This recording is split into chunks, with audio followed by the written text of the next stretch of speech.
Hi guys, so I'm using one of the new cards from Wave 13 today called Debris Gambit in a new TIE Swarm build. Kind of influenced to do this by some of the discussion that's been going on the official FFG forums. There's been some stuff using Youngster, so I wanted to do my own take on Youngster. So we're going to do I'm using yet another squad builder over here, and we're going to start off doing a build here with Youngster. So Youngster is a TIE fighter, and Youngster allows basically he shares the action on his EPT with other TIE fighters. So we're going to find Debris Gambit in here, which is a cool card that's going to basically let people get double evades. Now the problem here is that you've already got evade on the TIE fighter, so how much are you really gaining? Well, I think if you're going to combine it with the swarm leader, it does give you the option to spend those evades for extra defense or also for offense as well. Now the build that I had seen was using quick draw, and because of the fact that he can attack potentially twice, so you can potentially use a lot more evades, but I'm not going to do that because of the fact that him attacking multiple times is a little too gimmicky. Like, that can go away right away if, like, the first time he gets shot potentially.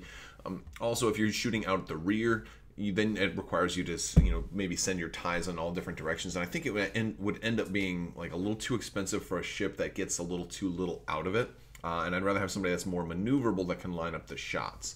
So what I'm doing is with Youngster there, we're going to add a TIE Striker.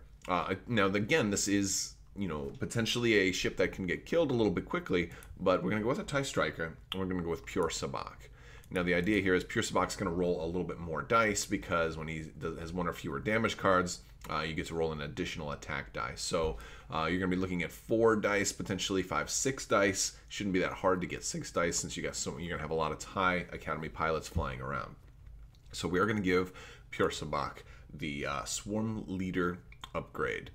Swarm Leader can only go on one ship, so that's kind of limits how many bonus dice we can get from this. But here now you've got a 25-point ship. Well, we can give him adaptive ailerons as well. We make him a little more flexible in the moving around department. And so the idea here is now you fill up the rest of this build with Academy pilots. But if we're going with a cheaper pilot than the other build that I've seen that was using a TIE SF, going with a cheaper ace to be able to do this allows you to upgrade one of those Academy pilots, because we're going to do a whole bunch of TIE fighters, right? A whole bunch of these guys. Now we can upgrade one of those to Howl Runner. So I'll put Howl Runner up here at the top. Now the idea here is now that one upgrade all of a sudden makes all of your other ships better. I mean, Howl Runner swarms have been around forever, but I think Howl Runner is a great idea here. And one of the things about Howl Runner that I'm going to give her is, I've got 4 points left over, so there's all kinds of different things we can give Howl Runner in this case. But what we can do is, at least I'm thinking of, a lot of people do swarm tactics to let somebody else shoot as a PS4. That's certainly always, a very popular one. But I'm trying to find it in here, because I was thinking, if everybody's going to be taking, well, almost everybody's going to be taking the action to do the double evades, or at least a single evade.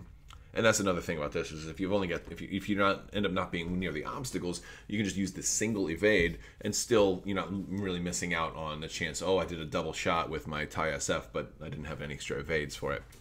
But I'm going to look for, I'm going to put Squad Leader on here.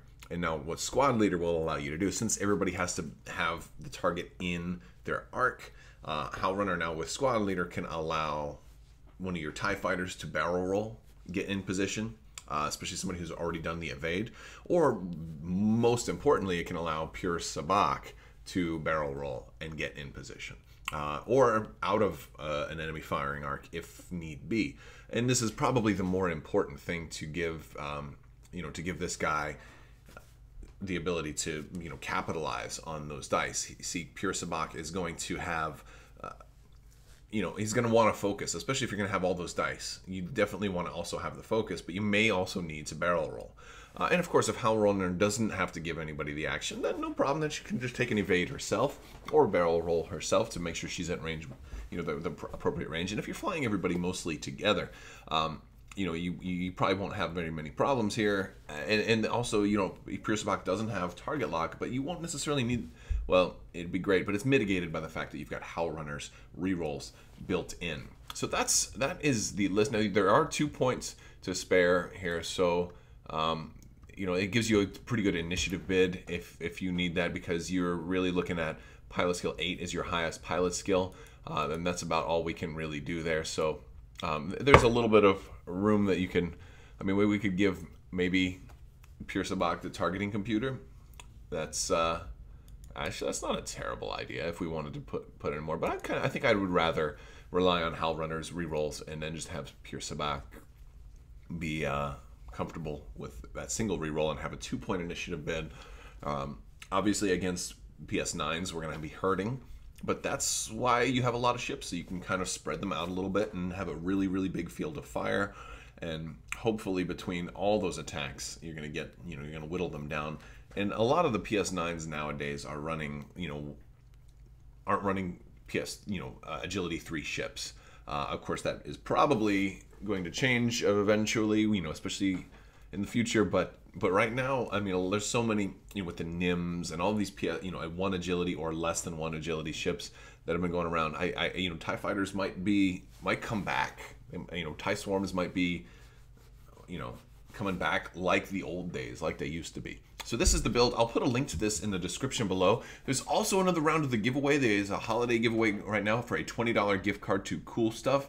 And the only thing you need to do to enter to win is to be a subscriber and leave a comment on this or one of my videos. So make sure you subscribe and click the little bell for notifications so you won't miss when I announce the winner.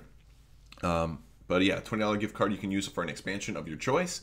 So, you know, just in time for the holidays, or whichever holidays you celebrate. So yes, absolutely, that's all you got to do. If you like this video, give it a thumbs up. I really appreciate all the likes, and let me know, you know, what you think about Debris Gambit, because that's kind of the crux of this build. So yeah, thank you guys for watching so much, and you have a great day.